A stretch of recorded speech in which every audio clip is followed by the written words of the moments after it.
अब मैं तो जब से सुना ही रहा हूँ, वो कौन सुना रहा है, लेकिन मैं नहीं चाहता था कि मैं टाइम ज्यादा लूंगा आपका। अब गाफिल जी ने जबरदस्ती कर दी मेरे साथ में, तो सूरम जी ने अभी जो रोज की कविता सुनाई थी बड़ी अच्छी लग रही थी। उनका गला काम नहीं कर रहा था, नहीं भी 10-15 मिनट आधा घंटा और सुनाते, तो अब उनका गले ने साथ नहीं दिया। नहीं, बहुत अच्छी कविता सुनाते हैं, तो कोई बात नहीं, कभी कभी सबके साथ ऐसा हो जाता है। और दोस्तों, अब मैं आपको बताऊं तो मैं अगर इस बात को कहूं कि मेरा गला काम नहीं कर रहा, तो आप ये कहोगे बहाने बना रहे हो। हाँ, यही कहोगे ना। अच्छा, तो मैं ये जो आप देख रहे हो महफिल सजी हुई कि यहाँ हिंदू भी हैं, मुसलमान भी हैं, जो इसी तरह से मैंने महफिल को सजाया है। तो दोस्तों, सब लोग मेरे बारे में जानते हैं, मैं मंचों में कविता पढ़ता हूँ, तो सब मुझे जानते हैं भाई एकता की कविता पढ़ता है। सबसे पहले एक मुक्तक एक 4 लाइन सुना रहा हूं आपके लिए, वो देखिए हिंदू मुस्लिम एकता की। कि आजकल मेरे देश में माहौल चल रहा है कि हिंदू लोग मुसलमानों की अनाप शनाप बुराई करते हैं। अब मुसलमानी का कमती है, वो और ज्यादा बुराई करता है। अच्छा, मुझे इसमें कोई ऐतराज नहीं है, चाहे हिंदू मुसलमान बुराई करे या मुसलमान हिंदू ने बुराई करे, लेकिन हाँ एक काम नहीं होने दूंगा, ये मैं दावे के साथ कहता हूँ जब तक मैं जिंदा हूं। जब तक वो कौन सा कि बुरा हिंदू को कह लो, कि बुरा हिंदू को कह लो, चाहे कह लो मुसलमान को, कि बुरा हिंदू को कह लो, चाहे कह लो मुसलमान को, और चाहे मेरे जाने बुरा कह लो सारे ही जहान को, मगर कान खोलकर सुन लो है उल्लू के पट्टो तुम, मगर कान खोलकर सुन लो है उल्लू के पट्टो तुम। अरे जुबान खींच लूंगा जिसने भी बुरा कह दिया मेरे हिंदुस्तान। दोस्तों, चारपंथी देश की एकता के ऊपर कि यह भारत भारतवासियों का है। चाहे मेरे देश में कितनी भी जातियां सही, लेकिन मेरी नजर में एक जाति है, वो है भारतवासी। कि यह भारत भारतवासियों का है और किसी की चल नहीं सकती, और नींव मजबूत है इतनी कि हिलाने से भी हिल नहीं सकती।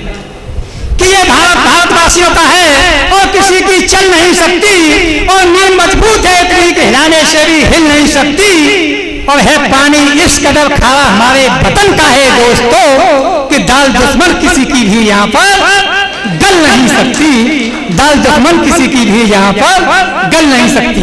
दोस्तों, मैंने ब्रजेश पंडित जी को निमंत्रण किया, तो उन्होंने मुझसे शर्त रख दी एक, बोले चचा हम तुम्हारे यहाँ आएंगे, लेकिन जिस कविता को तुम हम लोगों में यानी हिंदू लोगों में सुनाते हो, उस कविता को अपनी बस्ती वालों में सुना दो तो हम आएंगे।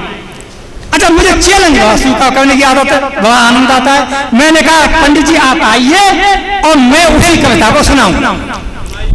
तो पहले मैं अपने देश में रहने वाले मुसलमानों का परिचय 4 पंक्तियों में देना चाहता हूं। मैडम जी ध्यान चाहूंगा आपका कि हम, और ये 4 पंक्ति मैंने पाकिस्तान को सुपुर्द कर दी कि हम मुस्लिम तो हैं, हम मुस्लिम तो हैं मगर पाकिस्तानी नहीं हैं।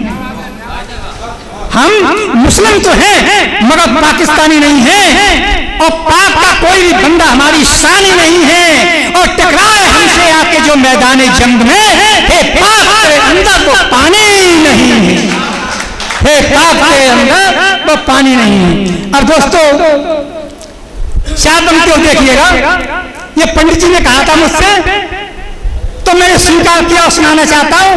और पंडित जी आपको यकीन दिलाता हूं कि मेरे जितने भी मेरे साथी बैठे हुए हैं, मेरे जितने भी साथी बैठे हुए हैं, ये मुस्लिम तो हैं लेकिन इनमें कोई पाकिस्तानी नहीं है, गाँव बात कहता हूं।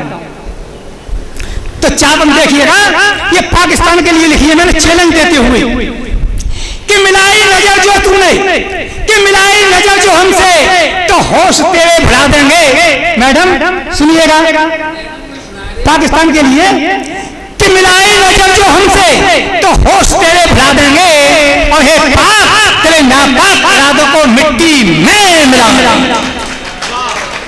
कि मिलाई नजर जो हमसे, तो होश तेरे भुला देंगे, और हे पाक तेरे नापाक इरादों को मिट्टी में मिला देंगे। अरे भारत का हर मुसलमान और जब बन गया अब्दुल हमीद, तो तेरे उस पाकिस्तान का कब्रिस्तान बना देंगे, कि तेरे उस पाकिस्तान का, कि हमारे हिंद गुलशन में और बिस्बेल हरगिज पल नहीं सकती। क्यों? क्योंकि ये भारत भारतवासियों का है, किसी की चल नहीं सकती। अब दोस्तों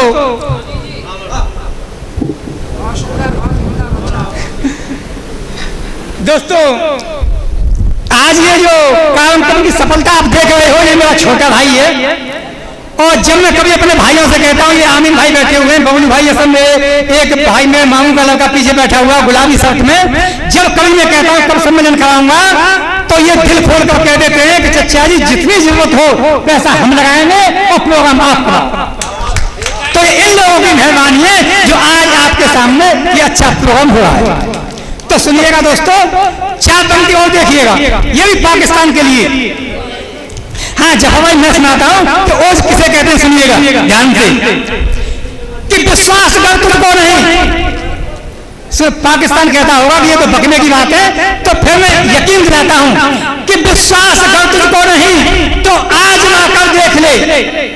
एक बात और बता दूं आपको मैं कि मेरी आदत है, चाहे मैं 1 घंटा कविता सुनाऊं या आधा घंटा या कितनी देर, मैं किसी से ये नहीं कहता हूं कि मेरी कविताओं पर ताली बजाना। आपसे भी नहीं कहा होगा, कहा हो तो बताओ, अब भी नहीं कहूंगा। लेकिन हाँ, ये देखना है मुझे कि कहीं यहां कोई पाकिस्तानी तो नहीं बैठा है। भाई आप ही बताओ, मेरी कविता को सुनकर कोई पाकिस्तानी ताली बजाएगा? नहीं बजाएगा। क्यों? वो तो ये कहेगा ये कम वक्त कहां से आ गया। और मेरा हिंदुस्तानी, चाहे किसी भी जात का सही हिंदुस्तानी होगा तो बिना ताली बजाए मानेगा नहीं। तो सुनिएगा, अच्छा मैं बताता हूं कि हिंदुस्तानी किसे कहते हैं, पाकिस्तानी किसे कहते हैं। या मेरे जितने मुसलमान भाई बैठे हुए ये न सोचे कि हमारे लिए पाकिस्तानी बोला जा रहा है। मैं दावे के साथ कहता हूं कि मेरे देश का कोई भी सच्चा मुसलमान पाकिस्तानी नहीं हो सकता है। जी, मैं कहता हूं दावे के साथ इस बात को कि विश्वास कर तुझको नहीं तो आजमा कर देख ले, कि विश्वास कर तुझको नहीं तो आजमा कर देख ले, और हिम्मत अगर लगता है तो पंजा लगाकर देख। कि विश्वास कर तुझको नहीं, कि विश्वास कर तुझको नहीं तो आजमा कर देख ले, और हिम्मत अगर लगता है तो पंजा लगा कर देख ले। और गया भूल पिछली बातों को, हे निर्दयी जालिम, तो फिर से अब तू युद्ध का डंका बजाकर देख। अब दोस्तों अंत की 4 पंक्ति और अपना स्थान लूंगा, ज्यादा समय नहीं लूंगा। अभी 2 साथी बैठे हुए हैं, आप उनको सुनिएगा। अंत की 4 पंक्ति, और निवेदन करना चाहूंगा आपसे कि अगर मेरी पंक्ति अच्छी लगे, अपने मन को भाए, तो इस कदर तालियां बजा देना कि आपकी तालियों की आवाज और पाकिस्तान तक पहुंच जाए। अच्छा, अच्छी न लगाना तो बिल्कुल ताली मत बजाना। तो सुनिएगा, मैंने पाकिस्तान को समझाने की चेष्टा किया 4 पंक्तियों में कि राजी बाजी से नहीं माना।